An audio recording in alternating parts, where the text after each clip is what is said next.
everyone, welcome back. It's me, Kat, and you are watching another video. So can we talk? Because I am at a loss and at a crossroads. So let me give you a little bit of backstory on this whole Juvia's Place drama of my own personal, not even speaking on the beauty community at this point. But when the complexion products first launched, I was super excited like everyone else because I haven't been excited or had a good full coverage foundation since Kat Von D, who stopped carrying the exact shade I was. This was many years ago. So then I haven't been excited about a foundation product since Fenty. So of course it's supposed to be your skin but better, which I really do like Fenty because it does kind of portray your skin but better, but to me it's a little thin, and sometimes I like a fuller coverage foundation. But you know, it was my girl Rihanna, so I was like rocking with her because I really love her product line and everything. So when Juvia's Place, whom I had bought numerous palettes from, came out with a complexion product, I was kind of excited. Now, I called around, so I live in Texas. I called around in my city, which is one of the major cities in Texas, to every ULTA, and I asked where they get in the product. And they were like, no, you know, we don't know when we're going to drop it, if we're going to carry it at all. And I thought, which was weird because you carry the palette, so why wouldn't you carry the foundation and the concealer? So I called and they said, well, if we're going to carry it, it's going to be this one store that's like maybe 40 minutes away, and give them a call, and if they do carry it, it's going to be them. So I thought, I'm not going all the way over there, so I'll do what everybody else is doing, ordering online. So when I ordered it online, mind you, I called the one that's close to my house twice on 2 separate occasions, spoke with 2 different people. When I ordered it online, I ended up getting Accra, and for those of you who haven't seen that video, make sure you go watch it, and you'll see how it wears and how it applies, but it had an olive undertone. So me, I always match my foundation in the store. I really didn't know what an olive undertone was. So I ordered it because it was the only one in my shade range that was in stock. So when I got it, I saw what an olive undertone was. And like I said, if you want to see what that looks like, go watch the other video and then come back. I'll wait. Now that you're back. So I was a little disappointed, but I thought, you know, I'll make it work. But after talking to some people, I thought, you know what, for a good complexion product, I don't want to just make it work. Like, this is supposed to be a line for the brown girls. I want my foundation in my shade. So I ordered another one. It ended up not shipping until like 6 days later.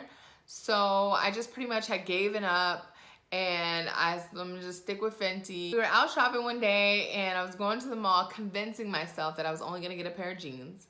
I ended up going into ULTA, which of course that's where I was gonna go. And lo and behold, when I walk in, Juvia's Place foundation, they didn't have the concealer, but the foundation was front and center on a display. So I was, needless to say, a little annoyed. So I spoke with the customer service person, and I said, I called here twice, and I was told that you guys weren't going to carry, and this was a couple days ago, and here I see the display. And by the amount of product that has been tested and bought, this display has been up for at least a week or so.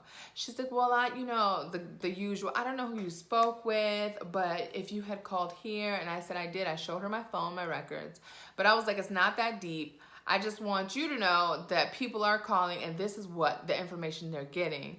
So, you know, just, you need to educate your staff. So I went ahead and matched myself and got the color 400, which is Ethiopia. It opens just like everybody else's video, just like my video before. And I'm really excited about this one because I did match it in the store. However, I just opened it up, and so I haven't really put it on. But I'll just kind of do a little smear. I didn't mean to get that much.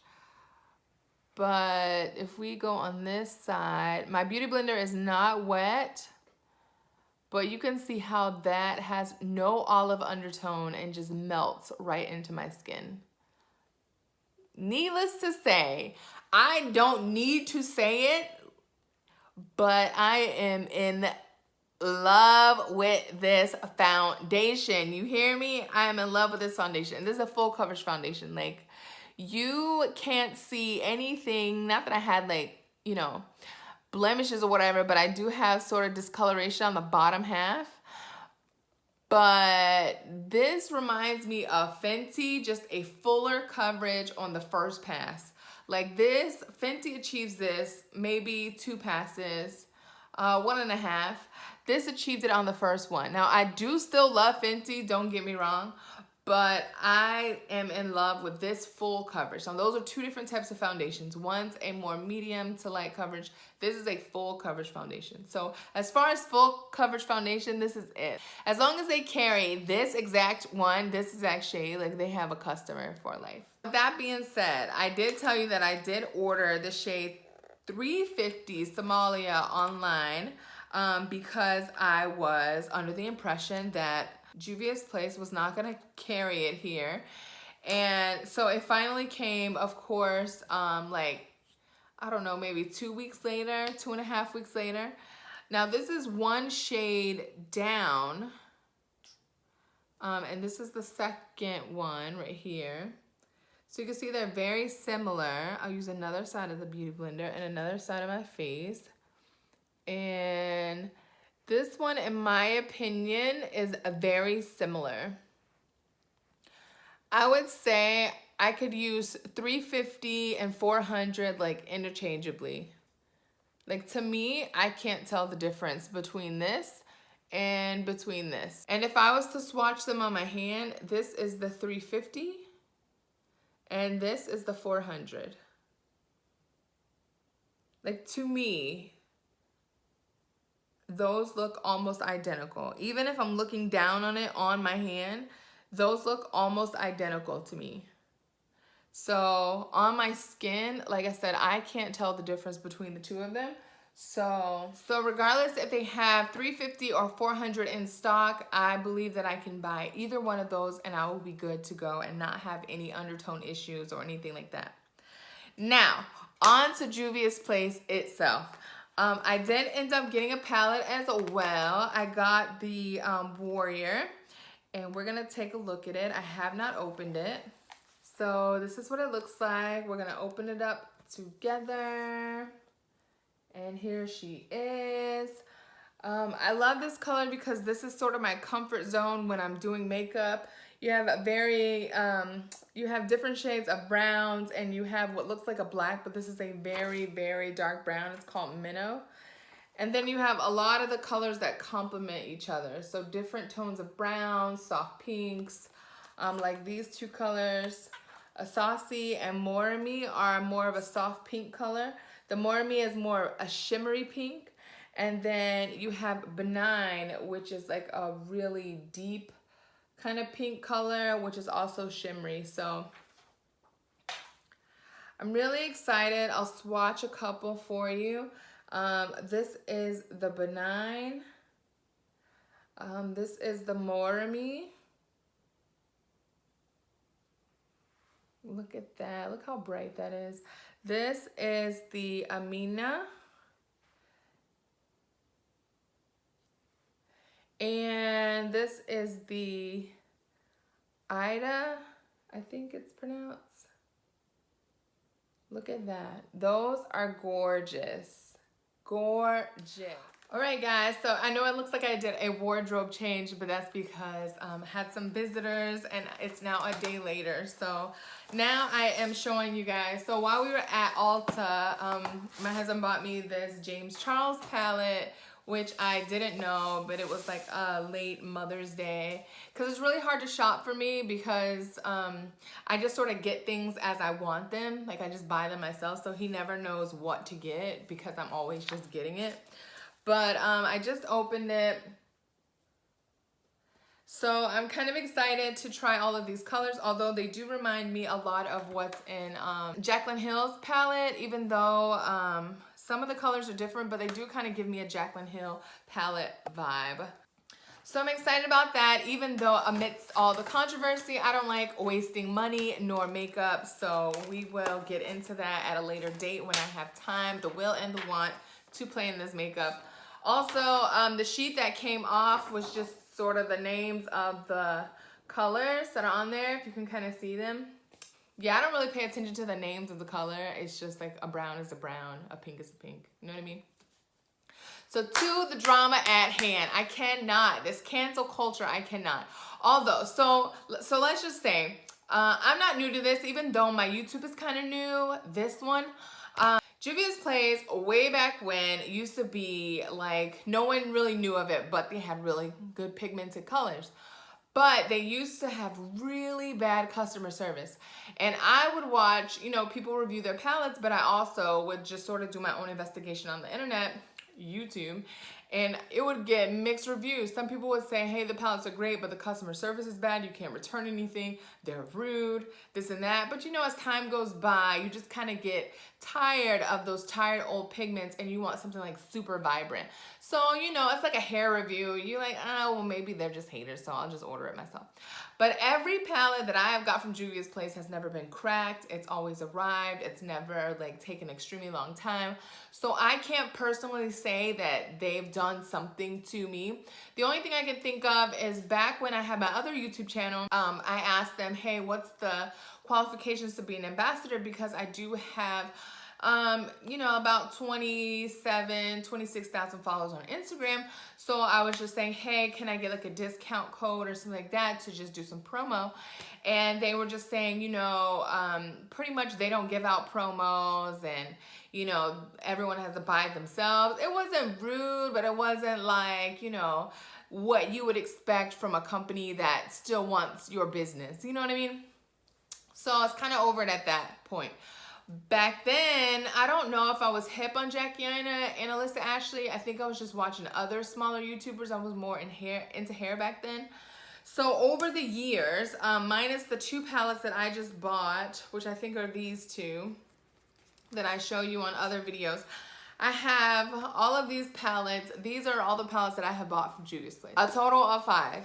Now, all of these 5 palettes, you can see on their website, you can see on my videos, they all have different colors-ish. Some of them are similar, but they're all very pigmented. They've never came broken. Like I said, they've always came bubble wrap and protected. So they've never done anything to like slight me on their merchandise or their brand. So I can't really speak to that. The only thing I can speak to is just the drama that has gone on. Although I do love their foundation. I do love their concealer. I have, what, 4 tubes of it now through mistake and miscommunication with ULTA. So I don't see myself not using it.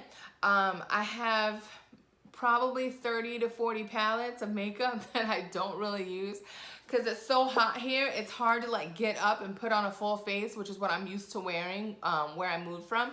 So it's just hard to like really get into makeup every day. And then when you have like people coming home in the middle of the day, you can't really film because they want to sit there and like ask you questions and talk and stuff, or watch TV, make really loud noises. So it kind of affects the video quality. So I just don't like it. So other than that, it's just like the drama surrounding Juvia's Place. Now, for those of you who don't know, which I'm sure the whole beauty community knows, that Juvia's Place had, Jeffree Star had went to ULTA and purchased makeup on his own. It was no promo, although I've been seeing that a lot on the internet. He went to ULTA, purchased his own makeup, did a review, Juvia's Place, reposted it on Instagram, and was pretty much like, thank you. You know, they did go a little over the top. Thank you so much, yada, yada, yada, yada, yada. Now, I can believe the behind the scenes with Alyssa Ashley and Jackie Aina. Like, why do they have to lie? But in my opinion, should they have not said thank you to someone of his level? I mean, it's almost like, and then people were saying like they didn't know, like Stupa didn't know like Juvia's Place or vice versa. But that's like trying to make a soda and get into the soda business and not know who Coke and Pepsi and Mountain Dew, like not knowing who those companies are, like who makes Coke, Pepsi, Mountain Dew, that type of stuff. Like, you know who they are. Let's just be for real.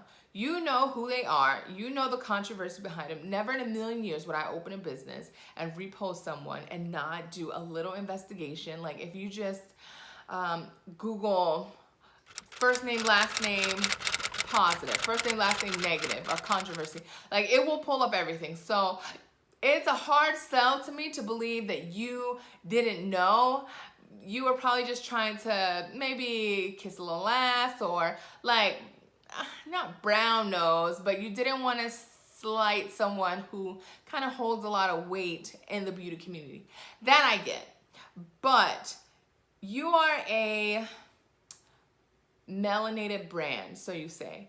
And so you can't tell me that he alone holds the future of your business in his hand when you have all of these brown girls, and not even brown girls, but you know what I mean, all of these melanated queens who can buy your product, and you know, and it wasn't like no one was buying it, you know what I mean? So this one person does not hold the key to your success in their hand, even though, you know, I would have just sent him a personal message. Hey, we recently saw your review, whatever. Like, kept it off of social media, because amidst, like, he understands the gig. Like, he knows what he did. And people can say, like, oh, well, he apologized and this and that. But at the same time, I know I wouldn't want 100% of my conversations recorded, and I've said some things that I'm like, man, if anybody else heard me, but they've never been like racial, they've never been like racially insensitive, sexist, homophobic, like they've never been crude at someone else's expense of like race, religion, sex, you know, orientation, gender. Like, it's never been like that. So I can't say, like, even if someone put me under a microscope, they could never come back and say, hey, Kat made a very racist joke, or something, you know, to the effect that offended somebody else on those bases alone. So, you know, and it wasn't like it was 20 years ago when you were like 15. Like, some of this stuff was like last year. So it's just, it's a hard sell to me that you can say, forgive me, I've grown so much in a year. Like, if it's in your heart, the sad but true thing is, if it's there, we know when people get drunk, we know when people get mad, we know when people behind closed doors. Does it ever go away? If it was never there, then, you know, he would have said something else, but it's there. So once you show people that it's there, like, you have to, I don't know what you have to do to convince people that it's gone, but anyway, that's not here or there. So I just, you know, with this cancel culture, I can't say this is cancel culture like unwarranted, but I can see how people are offended at this company who claims to be, you know, down for the brown. Me personally, am I gonna stop using the foundation, concealer, these palettes? No, because I've already spent money on it, and y'all know my money is funny. I am still gonna be wearing it. However, maybe not do like so much promo, maybe like do my eyes and stuff like that and just like put foundation on. But, you know, I gotta use it. I've already spent my money on it. I have a lot of it. I'm not gonna throw it in the trash because my money don't work like that. I can say that going forward, I will branch out of my Fenty box that I boxed myself in and try to find like another full coverage foundation that is less controversial, if that makes sense. And, you know, that's just more like company aligns with my values and beliefs and stuff like that. So anyway, thank you guys for watching this video. I know it was kind of a rant and we didn't do any makeup today, but like I said, I'm getting back to the swing of things. I am going to start trying to do a makeup look every day, or every other day, at least in the morning, and try to film it if I can get through a filming session uninterrupted. And we're just gonna try to start this. Like, I'm not a beginner, but I'm not like an expert either. So we're just gonna try to get back into the swing of things, trying to get some, you know, makeup content, and just try to perfect our craft that we love so much. Like, just, you know, reinventing ourselves, even if it's just for the day. But thank you guys again. Make sure you hit that like and subscribe button, hit that bell notification so you can be notified every time I upload a video, and I will see you in the next video.